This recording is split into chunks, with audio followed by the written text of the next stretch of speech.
Bismillahirrahmanirrahim. Assalamualaikum warahmatullahi wabarakatuh. Alhamdulillah.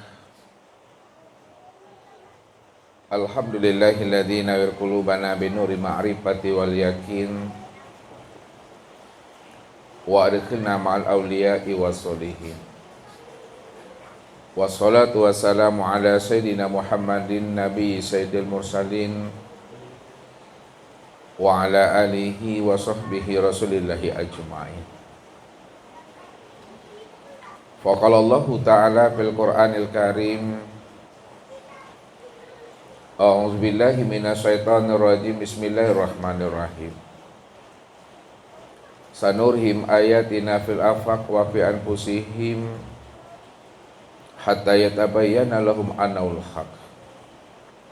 Wa fil ardi ayatul lil muqinin wa fi anfusikum afala tubsirun.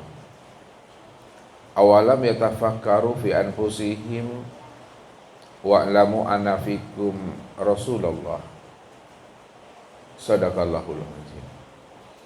Bapak Ibu, saudara-saudaraku dan anak-anak kami jamaah tauhid yang dirahmati Allah.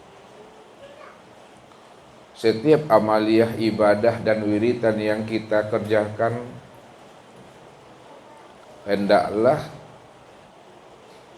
ibadah dan wiridan itu dikerjakan di atas ma'rifat, pengenalan dan penyaksian kepada Allah. Jikalau setiap wirid dan amaliyah ibadah yang kita kerjakan itu tidak di atas ma'rifat dan penyaksian kepada Allah, maka ibadah dan wiridan kita itu akan menjadi hampa, menjadi batal dan sia-sia.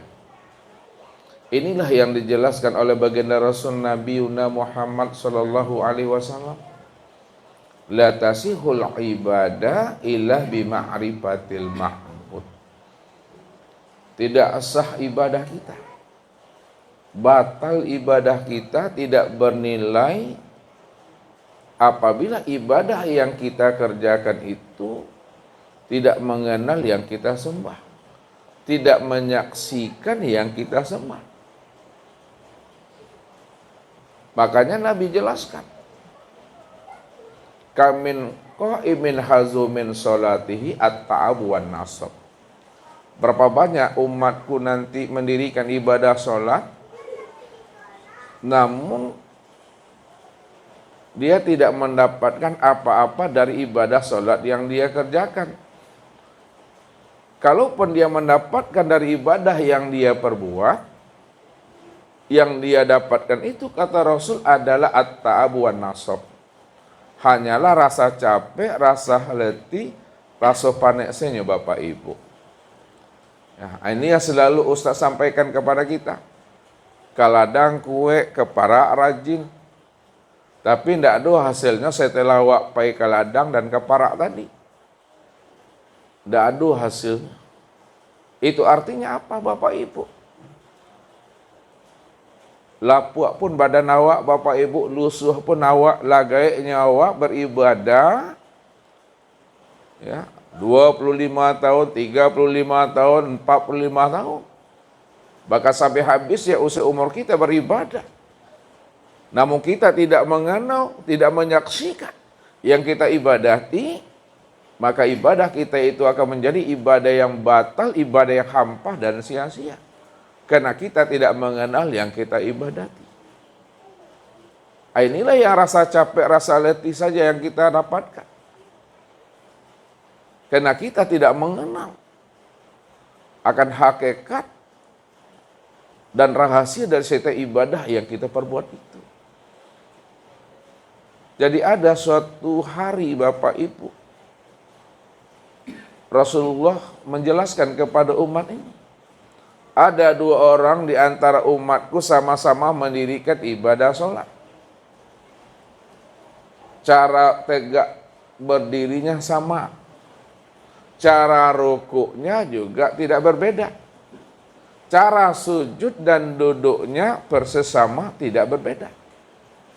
Akan tetapi, kata Rasul, kualitas sholat di antara mereka berdua itu bagaikan langit dengan bumi. Bayangkan sama Bapak Ibu dan pikirkan. Cara tegaknya sama, cara rukuknya sama, cara sujud dan duduknya sama. Tapi kenapa Nabi mengatakan kualitas sholat di antara mereka berdua itu bagaikan langit dengan bumi? Itu maksudnya ada yang sholatnya itu mengenal, menyaksikan dan ingat akan Allah. Dan ada pula sholatnya itu yang menghayal, tidak mengingat kepada Allah. Ada yang sholatnya bermakrifat kepada Allah, ada sholatnya tidak bermakrifat kepada Allah. Ada yang sholatnya mengingat Allah dan ada pula sholatnya tidak mengingat Allah. Inilah yang dikatakan Rasul. Sayati zamanun ala ummati yusalluna wala yusallun. Akan datang nanti suatu masa setelah aku meninggal dunia, kata Rasul, di mana pada masa itu nantinya umatku banyak mendirikan ibadah, banyak menunaikan ibadah. Dia dirikan ibadah sholat fardu dan ibadah sholat sunat. Akan tetapi sebenarnya mereka belumlah mendirikan ibadah sholat.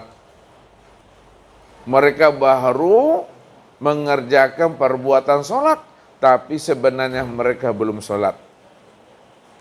Sebab sholat yang sebenarnya itu, hakikat sholat itu, Allah katakan apa?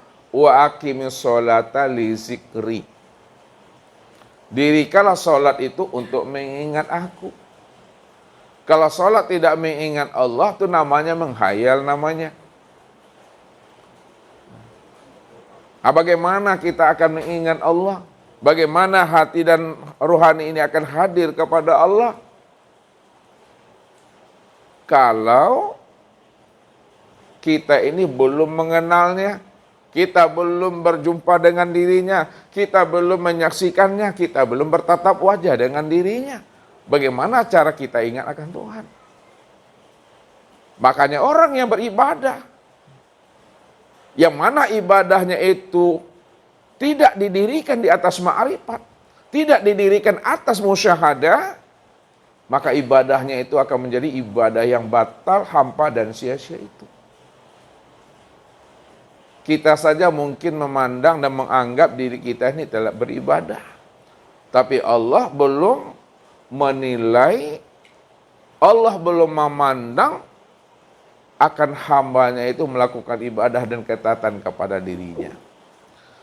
Ini yang mesti kita simak, kita perhatikan. Akan diri kita ini dari setiap ibadah dan ketaatan yang kita lakukan itu. Apakah kita beribadah dalam pandangan kita saja baru, ya, secara ritual. Secara ritual kita udah beribadah namanya. Ya, udah sholat. Tapi secara esensial, hakikat, kita belum dikatakan sholat dan belum beribadah. Lalu bagaimana ibadah kita itu tidak dikatakan ibadah ritual, betul-betul ibadah yang ingat akan Allah. Disinilah kita mencoba untuk membuka akan rahasia ibadah yang kita kerjakan itu. Sehingga ibadah yang kita kerjakan itu ibadah yang benar-benar ibadah yang menyaksikan Tuhan. Nabi katakan apa kepada kita? Anta'budallah ka'annaka tarahu. Beribadahlah kamu kepada Allah seakan-akan, seolah-olah sebenar-benarnya kamu menyaksikan Allah. Makanya orang-orang arifin, orang-orang arif billah, ya, seperti Syekh Junaid, ya, Abu Mansur Al-Halab, para sahabat Rasul, Imam Ali mengatakan apa? La na'budu rabbana lam yara. Kami tidak akan sembah Allah itu. Kami tidak akan beribadah. Kalau Allah yang kami sembah itu kami belum melihat dan kami belum menyaksikannya. Makanya Allah yang kita sembah itu betul-betul Allah yang nyata. Allah yang kita sembah itu Allah yang wujud, Allah yang zahir, Allah yang tampak. Bukan Allah yang tidak jelas. Bukan Allah yang gaib, bukan Allah yang batin. Akan tetapi Allah yang kita sembah itu adalah Allah yang wujud, nyata, terang, dan jelas. Sejelas-jelasnya Bapak Ibu. Apa yang Ustaz katakan selalu kepada kita. Kalaulah mata ini mampu memandang segala yang wujud, mata ini mampu memandang segala yang nyata, mata ini mampu memandang segala yang zahir, maka Allah itu, Allah yang kita sembah itu lebih wujud, lebih nyata, lebih zahir dari apa yang dipandang oleh mata ini. Karena dialah cuma yang wujud semata-mata. Disitulah Allah menjelaskan dirinya kepada kita. Bahwa tidak ada yang wujud selain daripada dirinya. Apa kata Allah? Innani anallah la ilaha illa ana. Wal awalu wal akhiru wal zahiru wal batin. Sesungguhnya aku ini adalah Allah. La ilaha illa ana. Tidak ada yang wujud, tidak ada yang nyata. Melainkan hanya aku, kata Allah. Akulah yang awal, akulah yang akhir, aku yang zahir, aku yang batin. Awalnya aku tidak ada ujungnya. Awalnya aku tidak ada permulaannya. Akhirnya aku itu. Tidak ada pangkalnya, tidak ada kesudahannya. Zahirnya aku. Nyata, terang, jelas dan wujud pada segala yang ada. Walaupun Allah itu tidak berbentuk dan tidak berupa Bapak Ibu, namun segala bentuk dan rupa, itulah kenyataan akan nyatanya wujud kezahiran Allah yang awal dan yang akhir itu yang sebenarnya. Wal batin, Allah itu batin. Batinnya Allah itu tidak tersembunyi karena dia telah zahir pada segala yang ada ini. Kenapa dia yang zahir pada segala yang ada? Dia yang wujud pada segala yang wujud. Karena memang dialah yang ada semata-mata dengan sendirinya. Disitulah Allah menjelaskan akan keahatan dan ketunggalan akan dirinya. Qul huwallahu ahad. Kullu syai'in halikun illa wajahahu. Katakanlah bahwa aku itu adalah ahad. Ahad itu maknanya esa, esa itu maknanya tunggal, tunggal itu maknanya tiada berbilang. Kalau Allah itu adalah ahad, esa, tunggal yang tiada berbilang, Bapak Ibu, itu makna yang sebenarnya. Hanya dia satu-satunya. Hanya dia satu-satunya itu maksudnya tidak ada diri yang lain selain daripada dirinya. Tidak ada diri yang lain selain daripada dirinya. Itu maksudnya hanya dia yang wujud secara mutlak semata-mata. Kalau dia yang mutlak, yang wujud semata-mata, tidak ada diri yang lain selain daripada dirinya. Maka dialah segala-galanya dan segala-galanya itulah nyatanya akan dirinya. Inilah yang mesti kita patrikan. Yang kita tanamkan ke dalam hati kita sehingga pandangan hati kita ini benar-benar bulat. Bukan bulat bersisi, bukan bulat bersegi. Tapi bulat yang benar-benar sudah digulirkan, bulat yang bisa digolongkan, picak dan pipi yang sudah bisa dilayangkan Bapak Ibu. Ini yang diajarkan oleh orang-orang arifin. Ini yang disampaikan oleh orang arif billah. Supaya pandangan hati kita itu benar-benar mampu memandang dan menyaksikan yang Allah itu yang wujud nyata dan terang. Apa kata mereka? Syuhudul kasra fil wahda. Pandang yang banyak pada yang satu. Apa maksudnya pandang yang banyak pada yang satu? Bahwa segala yang wujud, segala yang berbentuk, segala yang berupa, segala yang wujud dan segala yang nyata, itulah sebenarnya kezuhiran nyatanya akan diri Allah yang tunggal dan yang ahad itu. Syuhudul wahdah fil kasrah.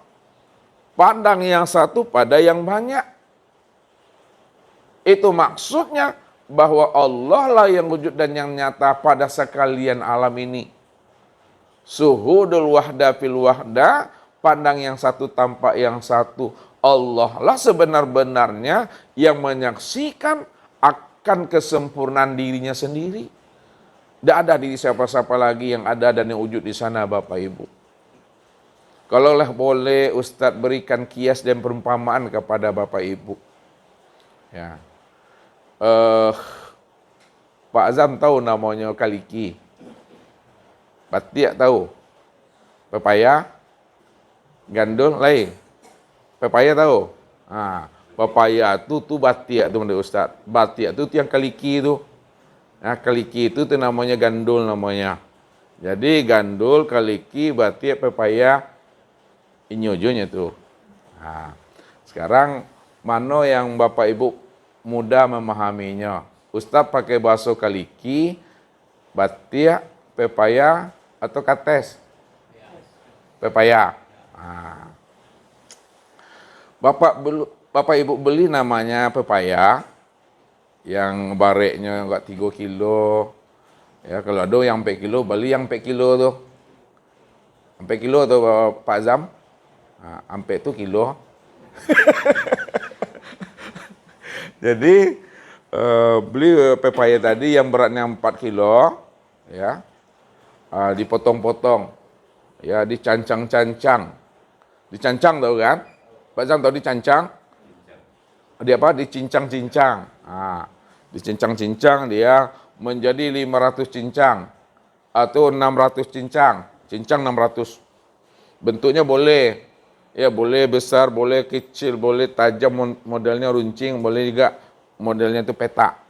Nah, setelah dicincang, dicencang, ya dicancang 500 sampai 600 cencang, dipotong. Nah, pertanyaan Ustaz, adakah Pak Azam bisa memandang semangka padanya itu? Adakah semangka pada 600 potong tuh? Kenapa tak ada Pak Azam? Yang dicincang itu pepaya, betik. Kalau yang dicincang itu betik pepaya, maka yang nampak itu semangka atau pepaya? Pepaya. Itu maksudnya Bapak Ibu. Kalau Bapak Ibu sudah memotong-motong pepaya, mencincang-cincang pepaya itu 500 potong, 600 potong, sudah dipastikan Bapak Ibu tidak akan bisa melihat namanya semangka di situ. Tidak akan terpandang semangka di situ, itu maksudnya. Tak nampak semangka di situ. Yang nampak apa? Yang nampak itu adalah pepaya, batiak, keliki, gandul, itu yang nampak tuh. Apa maksudnya? Makanya kias itu untuk menghantarkan pemahaman kepada kita tentang Allahnya. Allah itu ahad, Allah itu tunggal. Dia cuma yang wujud semata-mata. Kalau dia yang ahad, tunggal, wujud semata-mata, tak ada diri yang lain, maka kemanapun kita memandang, dalam bentuk rupa yang berbeda, wujud yang lain pada sekalian alam ini, maka yang nampak itu juga dirinya. Takkan pernah nampak diri yang lain. Di situ. Kenapa tidak pernah nampak, tidak pernah terlihat ada diri yang lain di situ? Karena diri yang lain tidak pernah ada, yang ada itu hanya dia semata-mata. Kalau Bapak Ibu memotong pepaya, mencincang pepaya, tentu pepayalah yang nampak pada 600 potong itu. Pepaya yang nampak pada 500 potong itu. Karena pepaya cuma yang wujud dan yang ada yang kita potong. Itu kias. Kalau Allah yang wujud, wujudnya itu ahad, tunggal, dia semata-mata, tidak ada diri yang lain, maka itulah jawabannya, fa aina ma tuwallu fasama wajhullah. Kemanapun kamu hadapkan wajahmu, ke barat, timur, utara, selatan, di atas, di bawah, kiri dan kanan, depan dan belakang, luar dan dalam, maka yang terpandang itu hanyalah Allah semata-mata. Tak ada diri yang lain di situ. Makanya kenali akan tahwilnya Allah. Kenali penyamaran Allah. Kenali tajalli, kezohiran dan penampakan Allah itu pada segala yang ada ini. Inilah yang dilatih pandangan hati ini. Makanya dalam hal melatih pandangan hati diajarkan ya, kepada kita oleh guru-guru mursyid dalam tingkatan menafikan segala yang wujud dalam pandangan hati dan menyatakan Allah lah yang wujud pada segala yang ada ini. Nah, caranya bagaimana? Caranya itu hapuskan sekalian alam dan lenyapkan sekalian diri dalam pandangan hati. Kalau sudah hapus sekalian alam, sudah lenyap sekalian diri dalam pandangan hati, maka disitulah nyata senyata-nyatanya Allah lah yang wujud dan yang nyata pada sekalian alam, Allah yang wujud dan nyata pada sekalian diri. Begitu pandangan hati itu mesti mampu memandang Allahnya apa yang dilihat oleh mata. Memang pandangan mata memandang alam. Pandangan mata memandang makhluk. Itu namanya pandangan zahir. Tapi pandangan hati memandang Allah apa yang dipandang oleh mata itu. Pandangan zahirnya nampak makhluknya. Itu maksudnya. Pandangan batinnya tampak Allahnya. Pandangan zahirnya tampak insannya. Pandangan batinnya tampak Allahnya. Begitu kita memahaminya. Sehingga pandangan Bapak Ibu itu telah bulat. Bulat yang tidak bersegi, bulat yang tidak bersisi, bulat yang sudah bisa digolongkan. Udah mantap pandangan itu. Ini yang kita nafikan selalu dalam pandangan hati dan kita isbatkan juga selalu dalam pandangan hati. Dengan mengatakan, La ilaha illallah. Tidak ada yang wujud yang nyata pada alam, pada tubuh, kulit, daging, urat, tulang, limpa, hati, jantung, rabu, empedu, buah punggung, ruh dan sirku. Illallah. Melainkan Allah lah yang wujud pada alam, pada tubuh, kulit, daging, urat, tulang, limpa, hati, jantung, rabu, empedu, buah punggung, ruh dan sirku. Hanya dialah semata-mata yang wujud qiyamuhu binafsihi. Kalaulah pandangan Bapak Ibu telah mampu memandang Allahnya pada segala yang wujud, pada segala yang nyata, baik pada diri maupun di luar diri, maka di situ artinya Bapak Ibu sudah setiap hari memandang Allah. Sudah setiap saat melihat Allah. Sudah sepanjang hayat Bapak Ibu mencari Tuhan.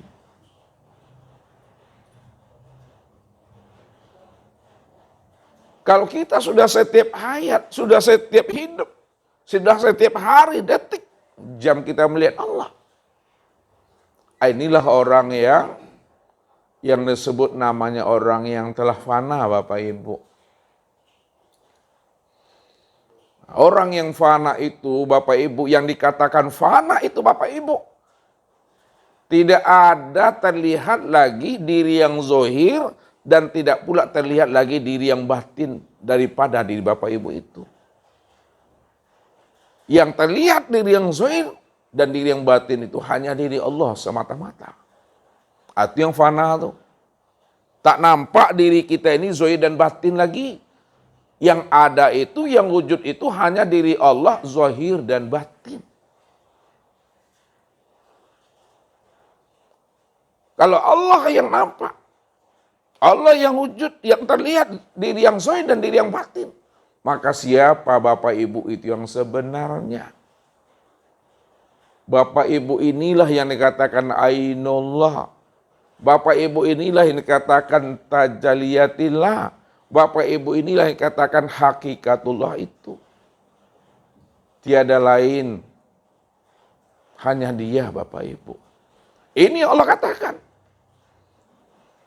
Al-insanu nafsi wa ana nafsuhu. Insan itu diriku. Akulah dirinya insan itu, kata Allah.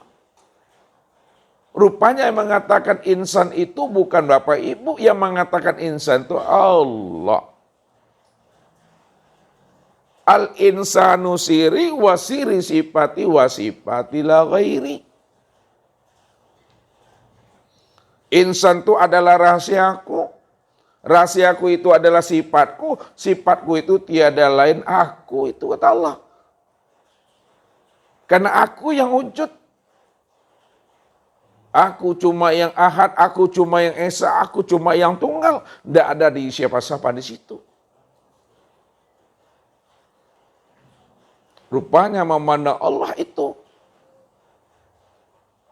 Sempurnalah memandang Allah pada diri. Siapa yang sudah sempurna memandang Allah pada dirinya, maka terpandang pula lah Allah di luar dirinya. Inilah yang dikatakan dari Allah, bagi Allah, dan untuk Allah. Ya. Disitulah Allah menjelaskan. Yang terpandang itu pada diri insan itu adalah dirinya. Kenapa? Inna rabbaka ahatta bin nas. Sesungguhnya Allah itu, Rabbmu itu sudah meliputi akan diri setiap insan. Allah itu sudah wujud, wujudnya itu meliputi diri setiap insan. Kalau Allah itu sudah wujud, wujudnya meliputi diri setiap insan, maka disitulah dikatakan insan itu rahasia Allah. Allah itulah sebenarnya yang dikatakan rahasia. Rahasia daripada insan itu. Makanya siapa yang ingin mengenal, ingin berliqo, ingin bermusyahadah, ingin bertatap wajah dengan Allah, kenalilah rahasia insan. Siapa yang sudah mengenali rahasia insan, disitulah dia bersobok dengan Tuhan itu. Karena Allah itulah sebenarnya yang dikatakan rahasia daripada insan itu yang sebenarnya. Nah, kalau sudah paham kita Bapak Ibu tentang rahasia, bahwa Allah itulah yang dikatakan rahasia insan, maka disitulah Nabi katakan kala lisanahu, keluhlah lidah kita lagi. Nah, keluk lidah itu maksudnya tidak ada lagi kata-kata mencari. Tak ada lagi kata bertemu, kata melihat, kata menyaksikan. Tak ada lagi kata ma'rifat itu. Kalau masih ada kata mencari, kata bertemu, kata melihat, kata menyaksikan, kata ma'rifat, masih ada juga dua wujud tuh Bapak Ibu. Itulah rahasianya dikatakan man arafa rabbahu fasadal jasad, siapa yang telah mengenal Tuhannya maka ketika itu dirinya pun hancur. Siapa yang telah menemui Allah maka dirinya pun lenyap. Siapa sudah berjumpa dengan Allah dirinya pun hilang di sana. Maksud hati ingin mencari Tuhan. Maksud hati ingin menemui Allah. Tapi setelah Allah bertemu, setelah Allah kita lihat, maka ketika itu pula lah diri Bapak Ibu itu hilang, lenyap dan sirna Bapak Ibu. Jadi malam ini Bapak Ibu, kita akan menyempurnakan makrifat kita itu di dalam hidup ini sebelum habisnya usia umur, sebelum ruh itu melepaskan cangkangnya. Jadi tidak sempurna makrifat kita kepada Allah sebelum kita mengenal akan awal mula penciptaan, awal mula kejadian, dan belum sempurna makrifat kita kepada Allah sebelum kita mengenal akan asal usul penciptaan dan kejadian diri ini.